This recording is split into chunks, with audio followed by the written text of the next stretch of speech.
This is a very, very dangerous time. It is a Cold War. It's heating up. He is going after Ukraine because, in my opinion, he sees the United States as very, very weak.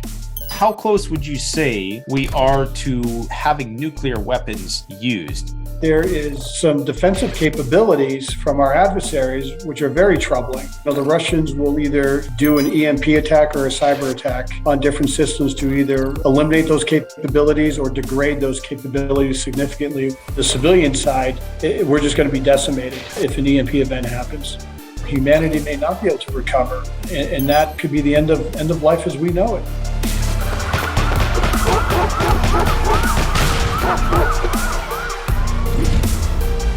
Hi folks, Canadian Prepper here. So today on the channel, we have a very special guest. We have retired Lieutenant Colonel Jay Block, who was a nuclear weapons specialist. I'm just going to go over a list of some of his achievements here. So he was an intercontinental ballistic missile launch officer, an ICBM maintenance officer, a nuclear policy officer at the Pentagon, a nuclear command and control program manager, and also supported space launches for the Titan launch vehicle at Cape Canaveral Air Station, among other things, I presume. Now, the reason why I wanted to have him on the channel was obviously we're seeing this geopolitical turmoil ensue around the world, and it's important that people have an awareness of our nuclear capabilities and our vulnerabilities in order to inform our emergency preparedness planning.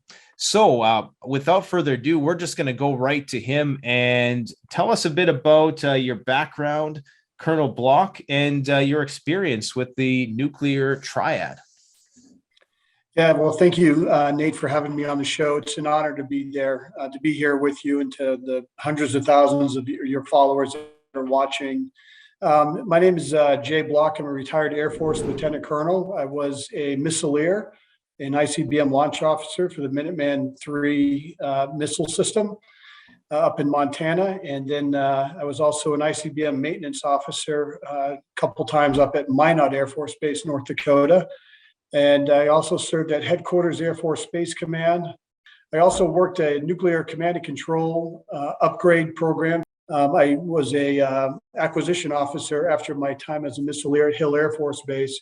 And then I worked at the Pentagon doing nuclear policy. I helped stand up the new Air Staff Directorate called A10, Strategic Deterrence and Integration. And then I went over to the A4 maintenance side for nuclear weapons and what we call human capital strategy to groom and grow nuclear leaders in the Air Force. And then I was a commander over in the Netherlands at a nuclear capable unit over there at the 703rd Munitions Support Squadron. After that tour, I went to Spangdahlem Air Base in Germany, where I was the deputy commander of the Munitions Maintenance Group. And now I am running for governor of the great state of New Mexico. Wow, that's very impressive. And, I'm a YouTuber. That's all I have behind my name. But anyways, well, you're the guy that we need to ask these questions to. If there was ever anybody, I think, that can answer the questions that we have, it's going to be you, based on that very extensive experience. So how close would you say we are right now to a World War III scenario? Is that even in the cards? And I don't know how close you are to people who are still in the know right now, but is that something, do you think we're at an increased risk as a result of what's transpired in the East?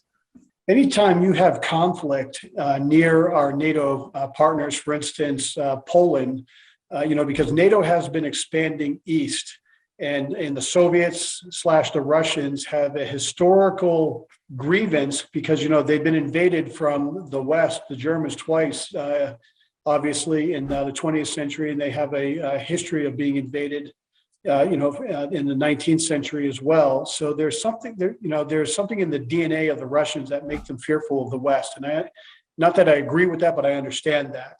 And when you start having Russian strikes in Ukraine, 12 miles from Poland, that's very, very dangerous. We here in New Mexico have actually sent our National Guard men and women to Poland a couple of years ago for a NATO operation there. And when I was at Spangdahlem Air Base, we had a fighter unit detachment over in Poland. So NATO is very committed to Eastern Europe, and I think when you start seeing NATO expand further east, a guy like Putin, who grew up in the KGB, who is, more, in my opinion, he's more of a Soviet than a Russian. It makes them very nervous. So he is going after Ukraine because, in my opinion, he sees the United States as very, very weak and vulnerable right now with the leadership that we have in Washington. And you've seen other countries move against us as well, with China being more aggressive in Taiwan. Now we're looking at going to Iran and Venezuela for oil, when we here in New Mexico are the second largest producer of oil and gas in the nation. And, so now it doesn't make any sense for me as an American why we're paying the Russians for oil and then we're going to be paying the Iranians. This is a very, very dangerous time. It is a Cold War. It's heating up.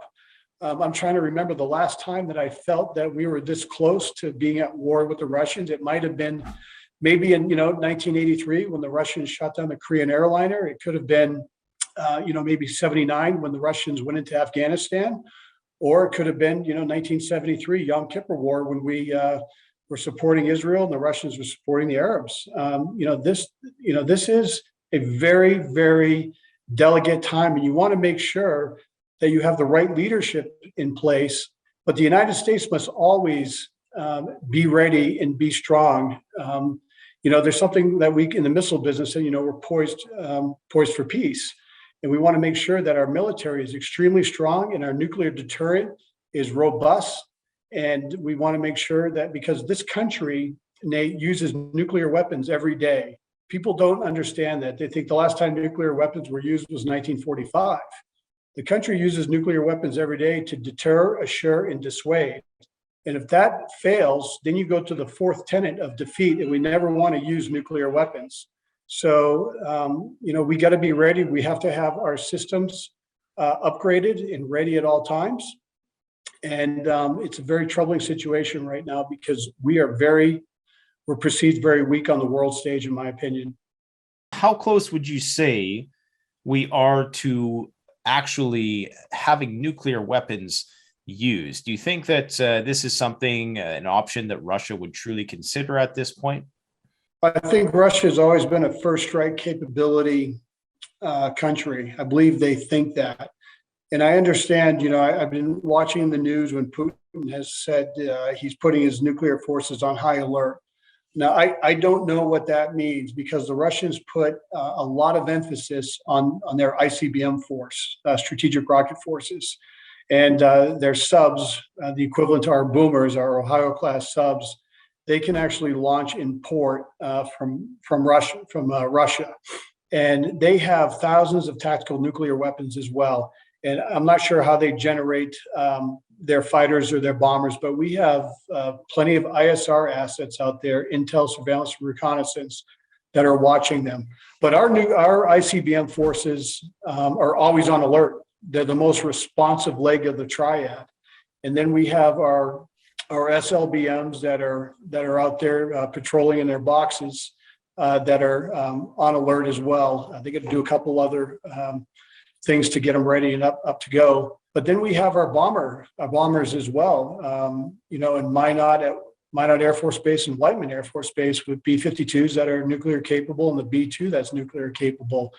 And we no longer have our bombers generated. It takes us some time to get those bombers generated. And that's the one thing that, if the United States is getting ready for war, if the other side sees us generating our bombers and putting more SLs out to sea, they know we're very, very serious. There's another aspect of the triad. It's not the triad, but it's our European NATO nuclear capable mission of generating as well. And I'm not sure if they're doing that or not, but we'll see what happens. But it's a very dangerous time, not just for the United States and Russia and obviously Ukraine and NATO, but it's a dangerous time for the world, because this has consequences for everybody living on this planet. You mentioned Minot, and we're actually in Saskatchewan here, which is just above North Dakota. So, this is why it's such a concern for me, because obviously if there ever was the unthinkable did ever happen, we'd be maybe not in the blast zone, but we'd be pretty close to it. And so maybe we'll talk a bit more about emergency preparedness later in the discussion.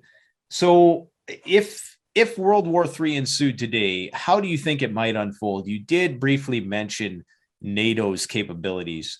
And I recently had a discussion with Dr. Peter Vincent Pry, who didn't really touch on NATO's capabilities a lot. And I'm interested to know like how that might factor in to the United States delivery of nuclear weapons to the adversary. And what if it were to happen, what do you think it would look like? We've run, and I don't want to get too much into it, but we've run nuclear exercises all the time, whether over in Europe or in the United States, or a global nuclear exercise with all U.S. forces. So there's so many different scenarios that could happen where you start out with a limited strike upon each other, where it graduates into massive attack, massive retaliation, back and forth. And the president will have numerous options that are built into the plan from U.S. Stratcom as well. He'll be briefed by the chairman of the Joint Chiefs of Staff and the Stratcom commander about different options the president has, depending on what the Russians either have done or could do. So, in the old days, it was called the SIOP, the Single Integrated Operational Plan.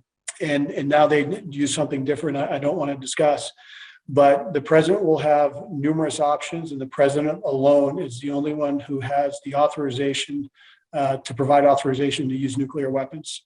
And in terms of, NATO's capabilities, like I know the French, I believe they recently deployed 3 of 4 of their nuclear submarines. I'm not sure if they weren't deployed before that, but how does their arsenal factor into this? Because this is something that in our discussion with Dr. Pride, he didn't really touch on, and he was talking about how, in the case of a first strike, the Russians have these plans to potentially, disable big chunks of our nuclear triad. But obviously, they would still have to deal with the French and the English nukes. So, do you know much about that? Or I do, and I don't want to discuss too much. The Russians will either do an EMP attack or a cyber attack on different systems to either eliminate those capabilities or degrade those capabilities significantly, where a country cannot respond or is delayed in responding. I will tell you that my job over in Europe with the nuclear capable units, the French were not in that calculus. They were on their own. When the United States Stratcom builds their plan, like they've done every single year for decades, I've never been stationed at Stratcom in what we call the air room to see that. As a missileer, we receive the targeting down. We have the nuclear codes. We're waiting for certain things to come down where we can execute a launch mission based on a valid and authentic order. And again, Stratcom does a phenomenal job working the different pieces of the triad related to fratricide and everything else. The NATO side with the Brits and the French is so much, it's so different. I will tell you, it's more ad hoc planning is what I'll tell you, because you just, the situation could be so fluid. You have to have a lot of flexibility into ad hoc planning. And so you were talking about how, and this has been a point of contention among a lot of my commenters about submarine nuclear capabilities, and you had indicated that Russian subs have the capability to fire from port.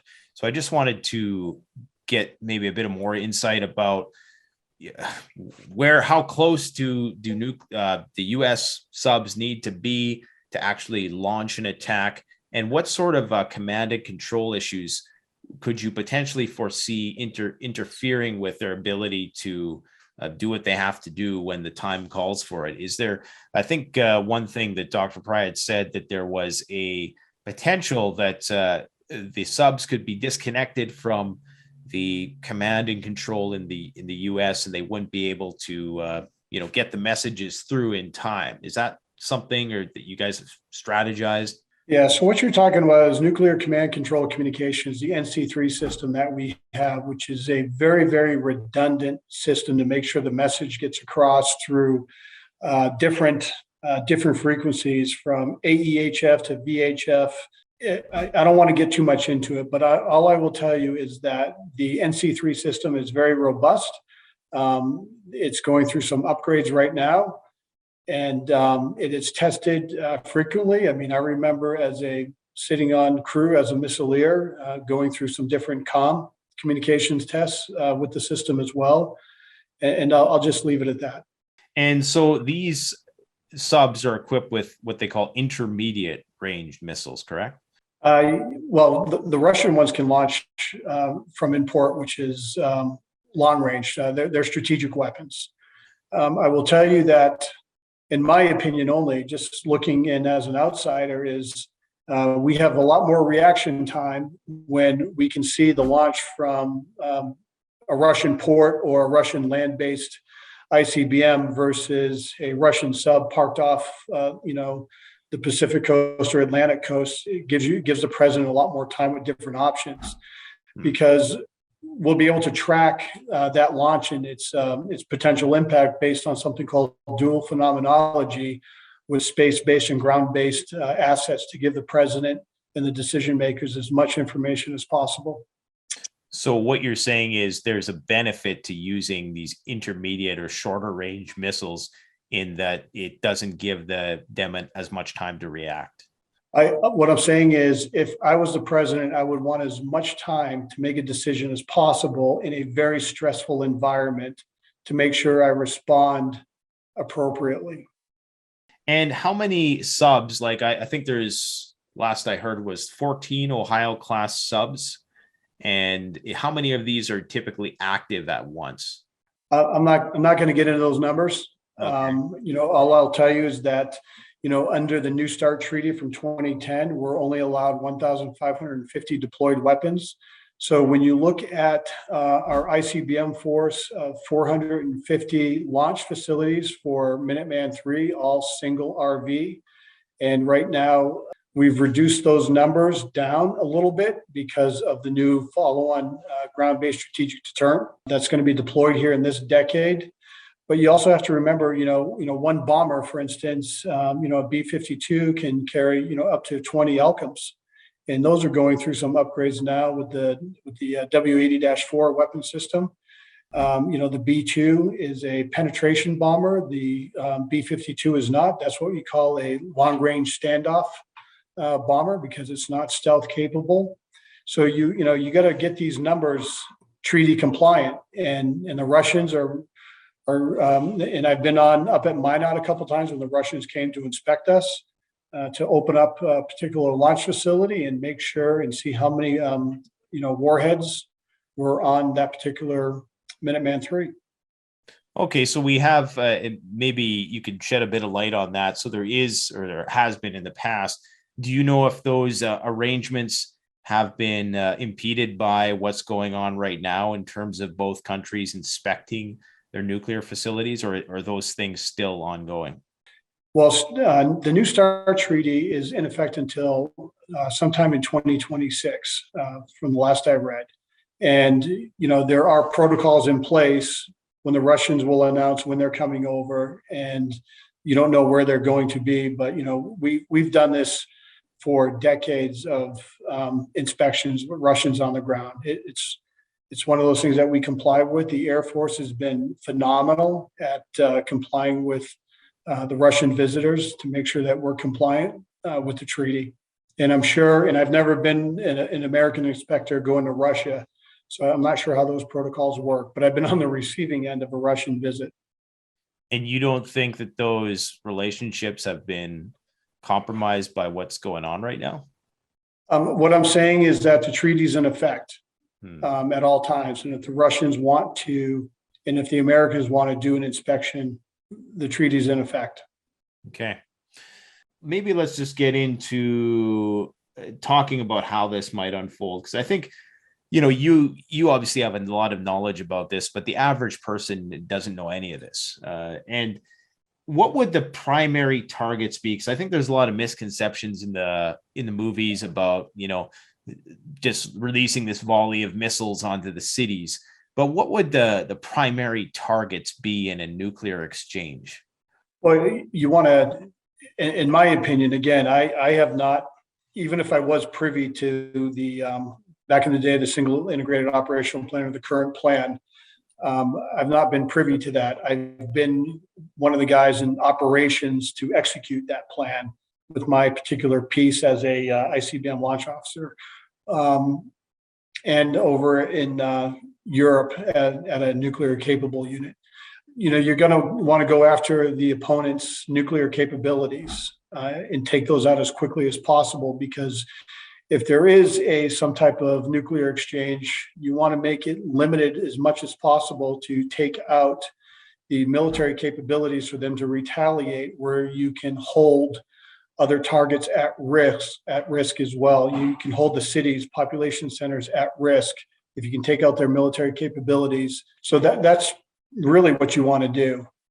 Yeah, and then basically hold the cities at ransom, if you will, for it's a heck of a bargaining chip if, for instance, let's just say the Russians did some type of attack on us and took out, our 2 bomber bases and took out, just a few other key targets that help us control and execute our nuclear weapons or our forces, and we're not able to do that. We may have to sue for peace. And the same thing with the Russians. If we were able to take out, their a majority or a decent amount of their capabilities, you want to do that so you can hold those other targets at risk. It provides a lot of leverage for one side. There's an old movie from 1979. I think it's called First Strike. You can watch it on YouTube, and it shows a nuclear exchange where the Americans unfortunately lose, and the Russians took out our nuclear capabilities very quickly within like the first 34 minutes. And they sent a message to the United States president saying, cease hostilities, or we're going to target your cities. That concept is the same today as it was back during the Cold War.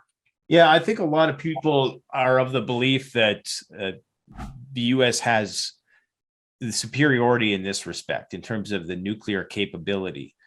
Maybe you can shed some light on, what our vulnerabilities are without going into specifics, obviously.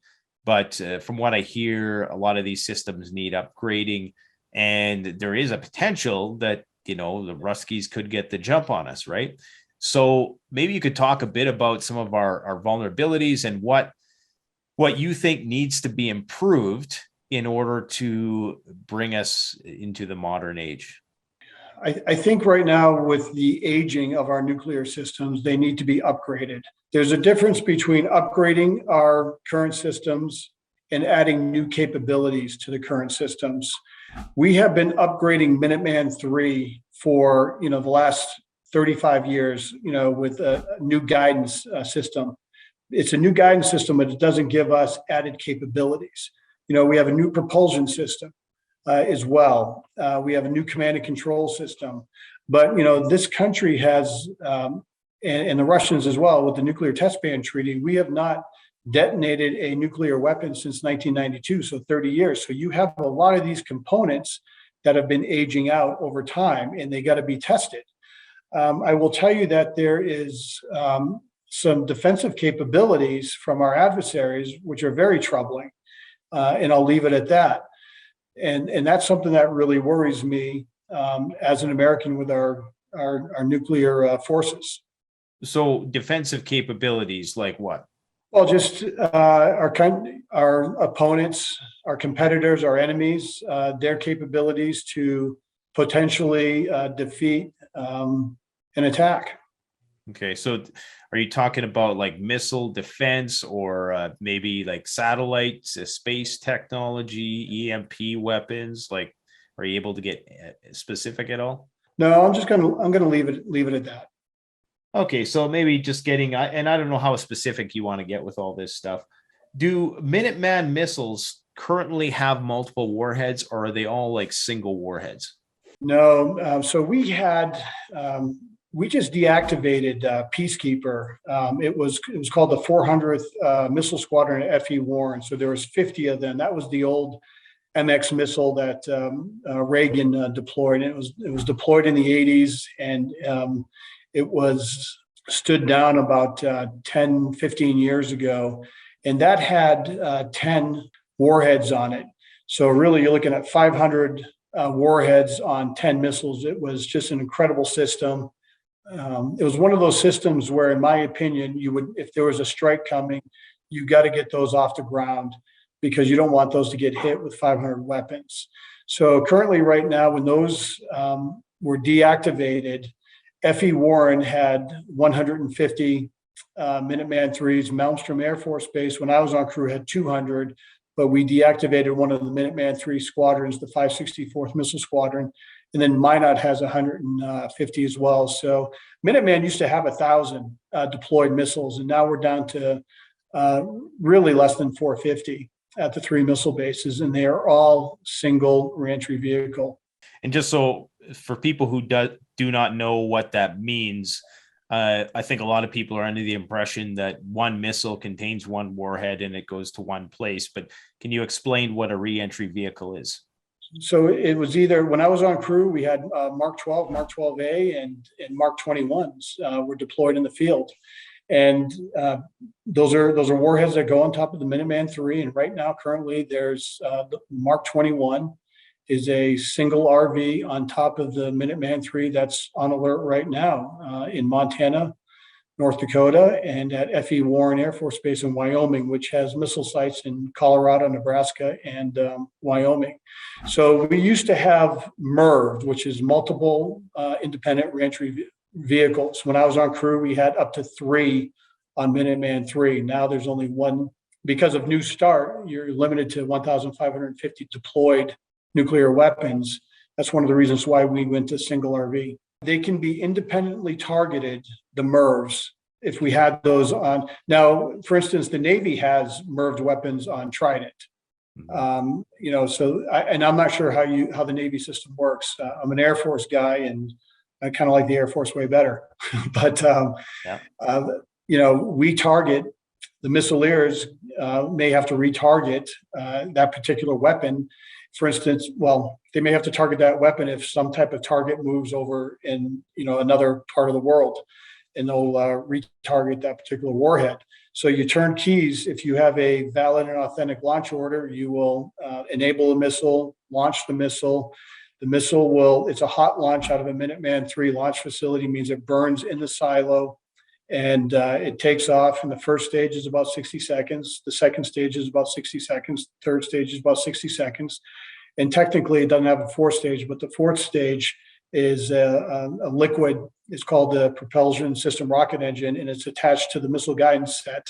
And the missile guidance set is the brains of the weapon, and that tells the PSRI, the propulsion system rocket engine, where to burn, and it will pitch over and release the RV, which has these little jets on it that spins the RV to penetrate through the atmosphere to the target. And that's a simplistic way of saying it. And how effective are missile defense systems? Like we've seen the Russian S-500, S-550. Are these systems, and maybe you could talk a bit about the THAAD systems, are these actually effective, and what would they do if all hell breaks loose scenario ensued? So I've had some access into that as a contractor consultant, and that I can't discuss. Fair enough. Yeah, and just for our viewers, obviously, you're privy to a lot of information, and for national security purposes, there's a lot of things that we can't go into. So just so people are aware of that, so we can totally respect that. What about electromagnetic pulse weapons? Is this something that you know anything about, or that the U.S. has experimented with? I know there was a Starfish Prime experiment. I don't know if there's been anything done since that point in time, but is this something that's factored into the calculus of how a World War III situation would play out? Oh, it's critical. Absolutely critical. I will tell you, for the Minuteman III system, At the above the Launch Control Center is a building called the Missile Alert Facility, and that's where you have our security personnel that monitor the 10 LFs in our flight, because each missile squadron has 50 launch facilities. And so every 10 launch facilities, you have one launch control center with 2 missileers sitting under there. So anyway, on top of the launch control center, you have an elevator shaft that will take you to the Missile Alert Facility, where you have a facility manager, a chef, and a fair amount of members of security forces members there. And in that on that complex is a EMP antenna. And that antenna does a couple things, and it's also at the launch facility. So when there's an EMP event, the system is supposed to recognize the EMP event, and the system will shut down into what we call a known state. And when the EMP event passes, we will restart. Our REACT console, the Rapid Execution Combat Targeting console, that we as missileers are sitting down there, that's how we monitor weapon system status, and that's also what we use for emergency war order procedures. And we also monitor for security status and communication status. That system will reset after the EMP event passes, and then we can continue on with operations. That's how it works in the ICBM field. Now, you got to remember, a lot of our military equipment, support equipment, even some of the weapons, whether it's conventional or nuclear, I don't know, but that's an issue that the United States has to face daily as an EMP event. And by the way, the civilian side, we're just going to be decimated if an EMP event happens. And in your opinion, would a EMP event elicit a nuclear response, or what sort of response do you think that would elicit if some country decided to, throw up an EMP over the East Coast, or, even in Europe? Would it necessarily elicit a one-to-one response, or would it be a escalation after that? That's going to be up to the President of the United States. That's, he or she will have numerous options. I understand. Yeah.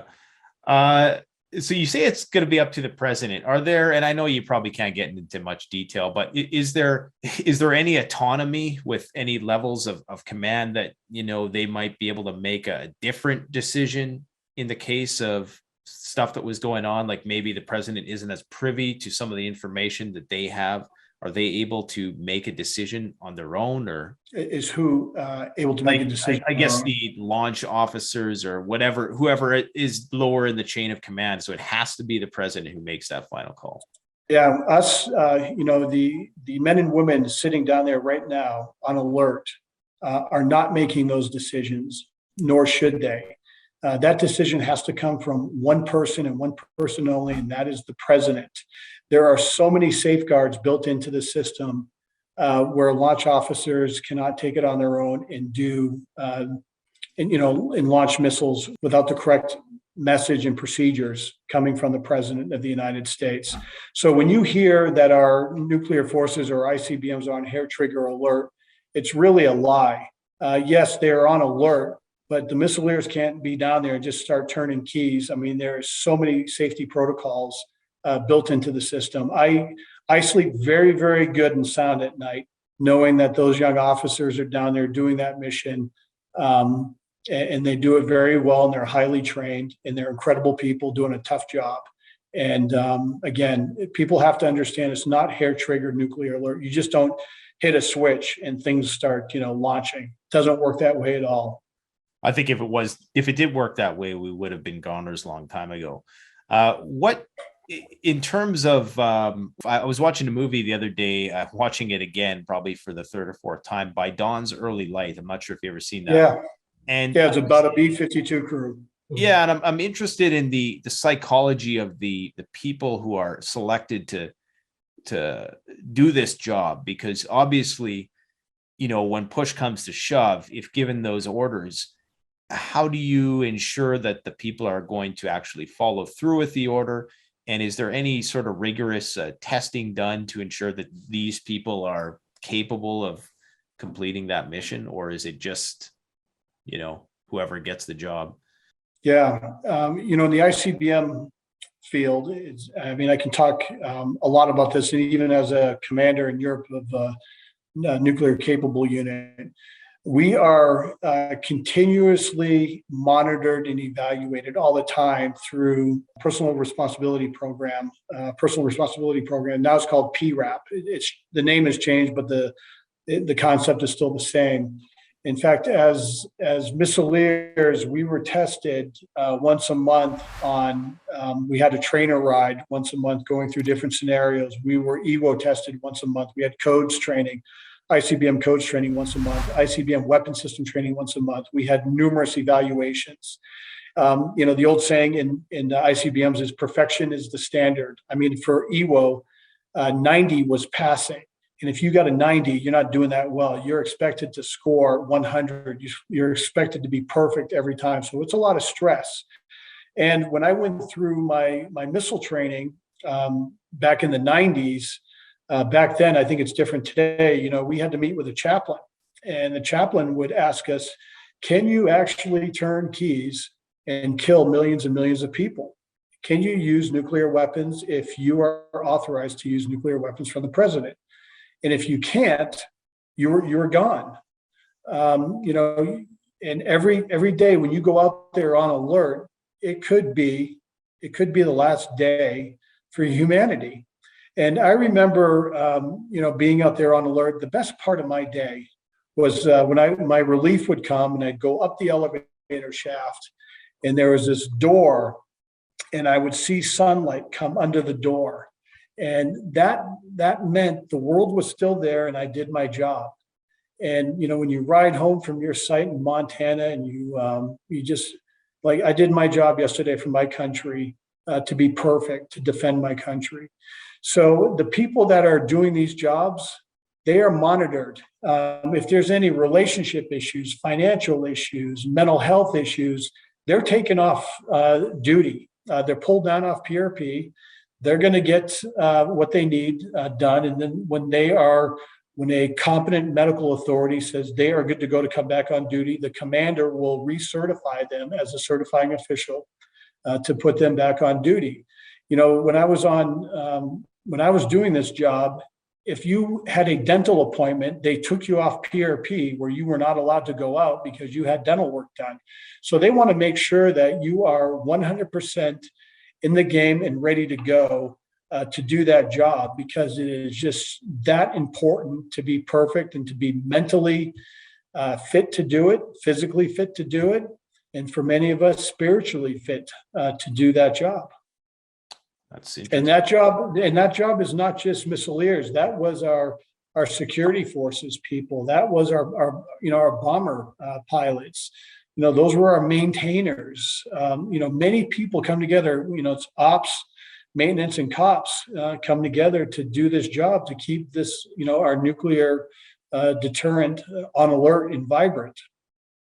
So a lot of people in the comment section on some of these videos we've been doing have been talking about, and I know obviously you can't discuss this in any detail, but talking about how lots of our capabilities aren't broadcast for the world. Would you say that there's a fair measure of our capabilities that we keep secret? And is there a strategy in doing that? And, how does that differ from maybe what the Russian strategy is? Well, I'm not sure what the Russian strategy is, but I will tell you that, our nuclear capabilities and our vulnerabilities are classified, and they should be. And, we're not going to discuss those here at all. But I will tell you that our current nuclear force is vibrant. We're going through a lot of changes. We're replacing an entire ICBM system. We're having numerous upgrades on some of the weapons themselves. And that is to make sure that we have a vibrant nuclear deterrent well into the 21st century, because it is a more dangerous world with the Chinese ramping up their nuclear weapon program. Obviously, the Russians' weapons, as well, large number of nuclear weapons as well, that can severely damage the country. And the more countries that get these nuclear weapons, the more dangerous it is, which is why you don't have countries, there's a lot of American allies that have the ability to basically have a nuclear deterrent, but they don't because they come under the American nuclear umbrella. Our NATO allies. Germany has the technical wherewithal to have a nuclear capability if they want, but there's no need to because that's the reason why the Japanese don't have one. The South Koreans don't have one. Many countries in Europe don't have one, nuclear capabilities because we provide that nuclear umbrella for our allies. So if the Article 5 treaty with NATO, meaning that, if one country was attacked, be it even a smaller one like Latvia or something, do you think that is sufficient to bring us fully into the fight? Because there's a lot of people, I think Dr. Pride mentioned in his discussion that, we assume that we would immediately jump into the fight if one of these countries was attacked. But, how far do you think we would be willing to commit with respect? With this administration, I just don't know. I really don't know. I would say it really depends on who's in the White House. This Article 5 was invoked after 9/11, if you remember that, for the first time when President Bush invoked it, and NATO followed our lead in the global war on terror over in Afghanistan. And I was there with many NATO countries. I will tell you that, for instance, if let's just say Poland is attacked where the Russians accidentally hit something in Poland, I don't know if NATO would invoke Article 5 or not. I think you got to remember what your credibility is. And when I was over in Europe, President Obama told Assad, "You use chemical weapons on your people, we're going to respond." Assad used chemical weapons on his people. The United States didn't respond. Really put our credibility on the line. When we say, as NATO whole, an attack on one is an attack on all, and if we don't respond, that puts the credibility of NATO at risk, and it shows weakness, in my opinion. So, in my opinion, this is just me as a private citizen. There's the old saying, "Strength through peace," and we have to show a lot of strength so no one even comes close to challenging us. And if they do challenge us, there's going to be severe consequences. And I'm not sure that we have that today. What would you say with respect to our alert system? Because I've always wondered, obviously as a civilians, there's national security interests, and then there's civilian interests. And those things sometimes align in terms of, what you want your civilian population to know. And then obviously there's things here that we can't discuss today. And I wouldn't want to discuss today because that would obviously put us at a higher risk. But I've always wondered, would we be told if things were really escalating to that higher lower DEFCON level, I should say? And maybe you could talk a bit about DEFCON as well. But do you think that do you think that we would be given the play-by-play open and honestly and transparently, or do you think this would be stuff that was kept secret and we'd be the last to know? I think there is appropriate information to pass on to the public to protect the public. And, I kind of think the government doesn't want to start some type of panic because we saw during COVID, I don't know how it was where you're at in Canada, but down here, there was a run on the stores and you couldn't get toilet paper and certain foods. I think the government would be very careful in how it did its messaging during a crisis that could turn into a nuclear war. I would hope that the government would be, transparent as possible where, the population could be protected as much. But if a nuclear war happens, there are no winners. We all lose. And I'm not sure really what you're going to do if you survive a massive exchange in a nuclear war between us and the Russians. In my opinion, it would be the end of humanity as we know it. So, I think there are segments of the population that are going to say, I'm going to do everything I can to survive. And other segments of the population are going to say, I don't want to survive. It's going to be really your individual choice. But like I said earlier, the government, I would hope, would get the messaging down where no matter what message comes down, it's going to start a panic with the population. The herd's going to be spooked. Yeah, that's I've always suspected that it would almost be in the best interest. You could make an argument that you probably wouldn't tell people how serious the situation was, just for the sake of being able to maintain the continuity of government after an event like that. Now, you said that you didn't feel that you felt that a nuclear war would lead to humanity's destruction. Now, I don't know what you know about, what the aftermath of such an event would be, but from what I'm told, there are some people who actually believe that nuclear war is winnable, and that the Russian stratagem might involve trying to, like, with this whole first strike surprise attack scenario, might actually think that it's winnable. So in that scenario, then it would be survivable.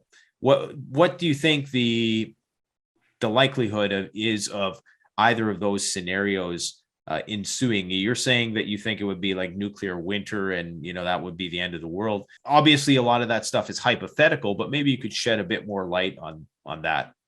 Yeah. So, could there be a nuclear winter? Absolutely, there could. But what I'm saying is, when we are a global economy, when you take out one particular competitor, it's going to have repercussions. I mean, you're going to have some environmental repercussions happen from a nuclear war.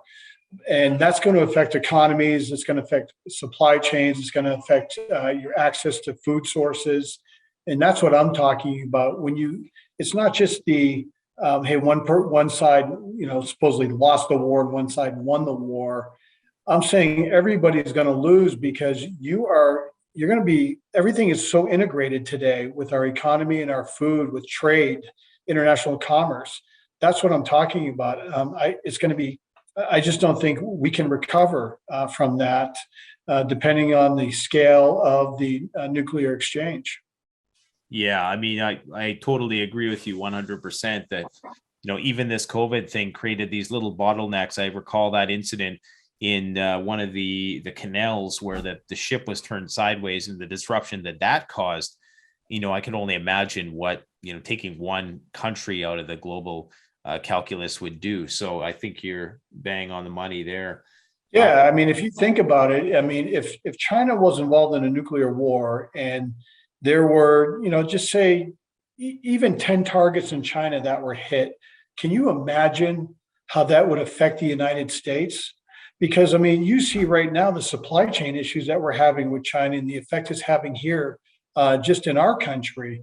That would be devastating, not just the loss of life, which is just devastating, but the devastation to, the environment, and devastation to the economy as well, and how it's going to affect people's lives across the globe. What I'm telling you is that we are all integrated. And this is why a nuclear war is not winnable, because you are not going to recover.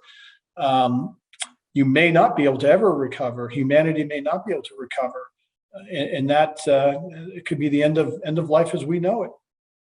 Yeah, we're seeing this decoupling between East and West right now, which almost seems like that is preparing in anticipation of some sort of conflict. That should some conflict ensue, we would have that domestic production capability return here, and that would be kind of a hedge against the what you're talking about. So it'll be, how long would that take? How long would it take to generate industry up to do that? It's going to take decades, right? Yep. Yeah. And the loss of life, it's just too much to bear. Mm-hmm. Yeah, I liked what you said about, when you came out of the silo at the end of the day and you seen the sunlight shining in. That's I think, hopefully that this whole situation can be reconciled, because even a minor exchange, and we haven't really talked about the tactical nuclear aspect yet, but even a minor exchange would obviously have dire repercussions, especially in light of the current state of things in the world with the inflation and the already existing supply chain disruptions. Mm-hmm. So, well, I think Nate, you hit it right on the head when you said, if you had one tanker block a canal and it's blocking commerce and the effect that has, I can't even imagine even a limited nuclear exchange and how that would affect the entire globe. Mm-hmm. And what do you know about tactical nukes? I mean, is that something that we hear this phrase thrown around? And maybe you could talk about the difference between a tactical nuke and a strategic nuke. Well, our strategic forces are SLBMs, ICBMs, and bombers. I mean, that's the triad. And then you have tactical weapons that have a far less yield on them, that are used for different purposes as well. I mean, strategic weapons have targets of strategic value. Tactical nuclear weapons, they could be used for battlefield purposes. In the 80s, it was, we were going to use NATO in the United States. We're going to use nuclear weapons to stop, the Russians from moving west, using, tactical nuclear weapons for that. So today, Russia has, hundreds, if not thousands, of tactical nuclear weapons. And we have not eliminated a nuclear class of weapons since the INF Treaty of 1987, when Reagan put in ground-launched cruise missiles, and that brought the Russians to the table to eliminate their class of weapons that were comparable to ours. I would love to see a denuclearized European continent in my time, but we're probably not going to see it, because the world is a very dangerous place. And when you possess nuclear weapons, you have a seat at the table. And with respect to tactical nuclear weapons, do you think that using a tactical nuke, like if there was frustration with the Russians with respect to how this thing is going on right now, let's say they use a tactical nuke, do you think that necessarily elicits a tactical nuclear response? Do we even have that capability? I've been told that the U.S. Tactical nuke capability is much lesser than that of the Russians. I guess my question is, do you feel that a tactical nuke, like a low yield nuke, what would be acceptable to be used without having to necessitate a nuclear response or an escalation? Is it even a question, or is it just, it doesn't matter how much kilotons is used, we're going to respond in kind? When you use a nuclear weapon, whether it's strategic or tactical, it doesn't matter. The genie's out of the bottle. But if a tactical nuclear weapon is used in Europe, you're going to get the president working with NATO leaders to discuss a response. And how long that response takes, I don't know. When I was over there, NATO moved very slow. But when you start using when you use a nuclear weapon in Europe, either on a NATO country or a non-NATO country, like say the Russians used one in Ukraine, I would imagine that the president and NATO are going to be discussing options very quickly. And would you say once that happens, that's when we're at DEFCON 1 or 2? I'm not going to get into what the DEFCONs mean, because those are actually classified on what those mean. I will say that the president will make a decision on the readiness of United States forces. Ouch. I can't get over that. I just can't, how the entire fate of our species is in the hands of one person, and perhaps a person who is not as the sharpest knife in the drawer anymore, but we won't go into that. Okay, so let's talk about, you're running for governor. Now, I don't know if this is even a part of your platform or not, but do you think that there's things that could be done in our communities to better prepare ourselves for such a possibility? I like to think as a prepper that even if such an event happened, that we would still obviously have to fight until the very last day, and we would have to do whatever we could in order to survive. What do you think are some of the things that communities can do to, get themselves prepared for such an eventuality? Well, quite frankly, there's not much government can do. Government will be sending out messages for what you can do individually to protect yourself and your family, and what you need to go on to survive. But we don't know what the capabilities of government are going to be. We here in New Mexico have used the National Guard a lot during COVID to provide vaccinations. The National Guard here has been used during COVID. It's been used for border security. It's been used for natural disasters or emergency contingencies. So it just depends what is the capabilities left of government after a particular event, whatever event that's going to be. I think it's good for government to put out messages or directives what you should have in your house to get you through a certain period of time for food and medicine and water. But that's really, I don't have much faith that government is going to be able to operate efficiently for people after an event. So what you're saying is people are basically on their own if something like this happens, because even with some of the smaller scale disasters that we've seen in both of our countries, we've seen the government limitations in terms of how they can, deal with prime example is Katrina.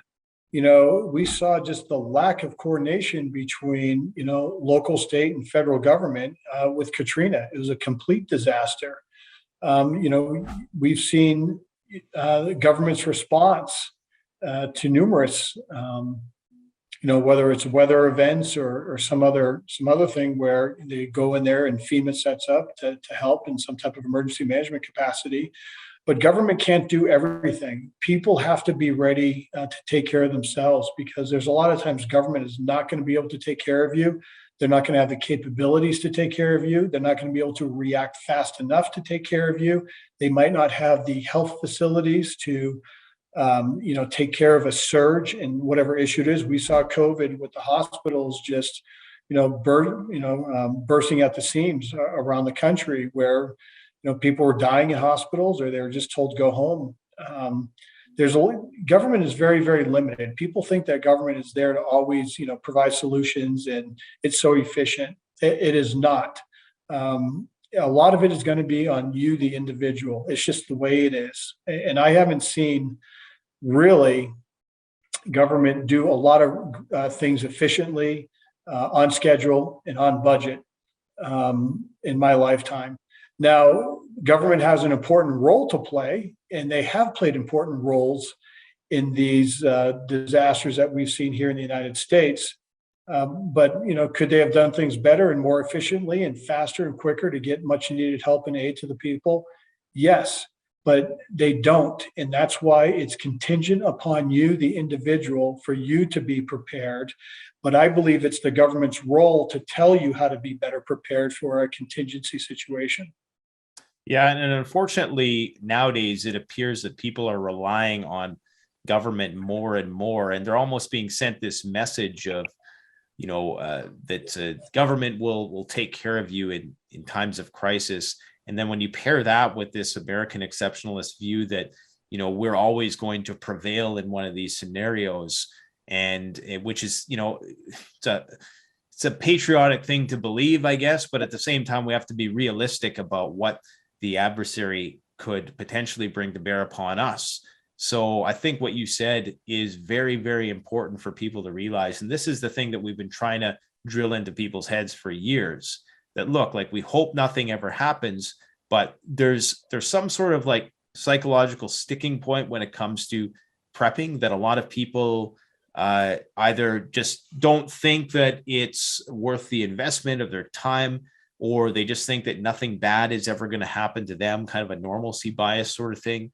But there's a lot of psychological hurdles to overcome to get people to that point. And it makes you wonder why isn't the government doing more to encourage preparedness as opposed to stigmatizing it? Because we see that a lot right now too, is this stigmatization of people who want to, do things themselves. And of course, as our laws become more and more nuanced, as we evolve as a society, it puts more limitations on what individuals can actually do. And that, of course, limits how the degree to which we can get prepared. So, we always try to encourage people, like, hope that your municipality and your state, your province has a plan for these types of things, but you should also realize that at the end of the day, when this whole thing falls apart, if it ever does, you're going to be on your own. And One of the problems, the limitations of government, is just so bureaucratic and it's slow. Mhm. It's just the way it is. Now I'm a county commissioner here. My county is about 150,000 people. And, we had a lot of, we were very integral here, for instance, in COVID, where we set up shop to do vaccinations and testing. But it also impacted, for instance, we have a lot of seniors in our county. We do Meals on Wheels and we have senior centers, and those were impacted by COVID. So then you had to figure out how were you taking care of our seniors as well. So there are so many what we call limited factors, that government can do because it's bureaucratic. But you got to remember, people are government. I have people that are in government, and whatever situation is happening affects those people too. And if some of those people are taken out by whatever the event is, it's going to impact how the government reacts to your particular area on a local level. And you could magnify that at a federal level. So, in my opinion, government is so bureaucratic and slow that a lot of help doesn't get where it needs to quickly because there's so little, to me, coordination between, local, county, state, federal emergency preparedness. And I know that these organizations, they do these tabletop exercises once in a while, and they might go out to the field and do an exercise. And that's great. But when the real thing happens and you have people's lives at stake and people are hurt, or they're hungry, or they're homeless, or there's some type of issue going on like COVID where it's affecting the population massively, government can only do so much. Yeah, absolutely. To think about it this way, as your family, you guys have a savings account. Why do you have a savings account? Well, in case we're told you want to have a savings account and have it up there so you can live off that for, say, 3 months or 4 months if you lose your job. That is emergency preparedness from a financial aspect. So you can, keep your standard of living till you get a new job and hopefully do well. It's the same thing from an emergency management perspective as well. You should have certain things set aside for any type of crisis in your home for your family.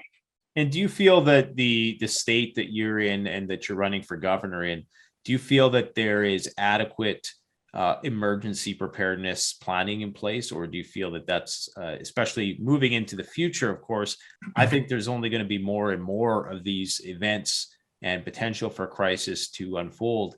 Do you think that your state is as prepared as it could be, or is there a lot that could be done?